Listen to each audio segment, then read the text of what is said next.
Je commencerai ce nouveau propos par vous donner lecture d'un extrait de la Bible, le livre de Sophonie, chapitre 1, verset 18. Ni leur argent ni leur or ne pourra les délivrer au jour de la fureur du Seigneur. Au feu de sa jalousie, toute la terre sera dévorée, car il va faire l'extermination, ce sera horrible, de tous les habitants de la terre. Vous trouvez que c'est une prophétie un peu cruelle pour un livre saint.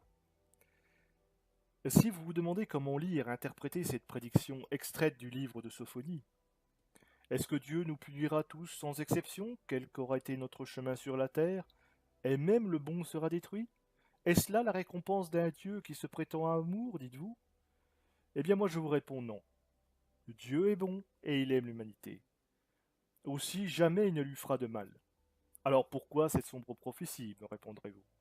Eh bien simplement pour nous rappeler à tous, habitants de la terre, notre frêle et mortelle condition sur cette planète et la toute-puissance de Dieu. Cette prophétie nous rappelle que si Dieu le voulait, il pourrait aisément tous nous exterminer. Ils pourraient tous nous réduire à néant, nous plonger dans le feu de la destruction. Encore faudrait-il croire à Dieu, me diriez-vous. Certes, mais les prophéties de la Bible, et notamment celles du livre de Sophonie, s'adressent aussi à tout le monde, qu'on soit croyant, qu'on soit non-croyant, qu'on soit de n'importe quelle autre confession. Pensez-vous que parce que vous ne croyez pas à Dieu, ou vous croyez différemment à Dieu, vous êtes surpuissant? Personne ne l'est. Ni l'homme, ni la bête, ni rien de ce qui vit, rien de ce qui respire sur cette terre. Tout est mortel, voué au pourrissement et à la destruction. Et ce n'est ni l'or ni l'argent que pourrait posséder le plus riche des hommes qui pourrait l'épargner ou le sauver de sa destinée. Parce que pouvoir et richesse sont des illusions. Eh oui, ce sont des produits de l'orgueil misérable de l'être humain qui se prend pour le maître de cette planète. Et pourtant, l'homme aime jouer avec ce sentiment de domination depuis des siècles. Ce désir de puissance qui rime avec jouissance. L'homme jouit du plaisir sadique qu'il éprouve à écraser son prochain. C'est pas nouveau. Il se veut roi, il se veut président, général, patron. Il aime les honneurs, c'est plus fort que lui. Il cherche continuellement à être le meilleur, le premier, le chef. L'homme désire la gloire, il désire jouir d'un certain prestige auprès de ses contemporains, et même si pour cela il doit drainer ses propres sillons dans le sang de ses prétendus ennemis. Et son histoire retentit de bruits de bataille, de massacres, de tortures, de génocides. L'homme qui cherche tant à imposer sa pensée, sa volonté à son prochain, dussent-ils pour cela le marquer au fer rouge? Eh bien, c'est contre ce genre d'agissement que nous met en garde les prophéties de la Bible. Telle c'est l'écrite dans le livre de Sophonie. Mais qui a réellement lu la Bible et surtout qui l'a vraiment comprise? Qui a compris le véritable sens de ces prophéties?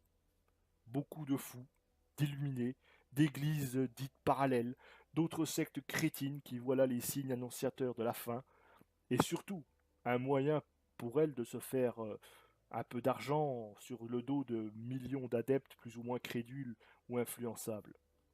À commencer bien souvent par les églises officielles, qui espèrent ainsi ramener les âmes égarées vers les offices désertés. Mais c'est un non-sens total. Jamais ils n'ont compris et ne comprendront le sens profond et réel des livres de la Bible. L'homme est trop habité d'orgueil pour faire preuve de sagesse et d'humilité, même revêtu des habits de l'ecclésiastique. Au contraire, que nous enseigne la Bible? Elle nous enseigne l'humilité. Elle nous rappelle à chacun le destin auquel il est voué, quel que soit le rang qu'il s'accorde. Il n'y a ni honneur ni prestige qui viennent de Dieu, et tout vient des hommes. Or, argent, puissance, titres et gloire, rang, honneur, tout ce qui nourrit l'orgueil vient de l'homme.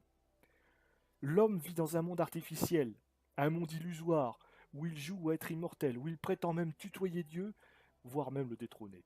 Vous me direz que Dieu lui-même est une illusion, une simple idée. Ok, je ne dis pas le contraire, mais peu importe finalement, car si Dieu n'est qu'un simple idéal, cela n'enlève rien à la profondeur et à toute la sagesse des textes bibliques, et bien au contraire, cela lui apporte même une vigueur encore plus accentuée, et le texte en devient encore plus sage, encore plus profond. En admettant que Dieu soit un concept créé par les hommes, cela démontre toute la sagesse de ceux-ci à admettre qu'ils ne sont rien sur cette planète, des êtres vivants destinés simplement à naître, à vivre, à mourir, fin de l'aventure, mais des êtres d'abord qui sont destinés à se reproduire, à engendrer eux-mêmes la vie avant de la quitter pour toujours. Et c'est bien cela le véritable pouvoir de l'homme, à l'instar de tout être vivant, donner la vie. Donner la vie et la perpétuer, faire progresser cette formidable aventure universelle qu'est l'Odyssée du vivant. Eh bien, je vais vous dire, pour moi, il est là le fameux mystère de Dieu. Un Dieu créé probablement à l'image de la vie, à l'image du vivant. Cette vie qui avance toujours, quelles que soient les difficultés, avec ses propres règles, avec ses lois, qui nous dépassent. Et la vie qui trouve toujours son chemin, même dans le chaos ou la destruction. Et ainsi, nous pouvons relire ces prophéties bibliques, telles que le livre de Sophonie. Elles trouveront ainsi, sous cet angle, un nouvel aspect plus philosophique et moins mystique. Un appel silencieux qui s'adresse directement au cœur de l'homme. J'ai bien dit de l'homme, et pas des hommes. Et donc moins prompt à déclencher les folies délirantes de beaucoup trop d'illuminés de la Bible. À bon entendeur, salut.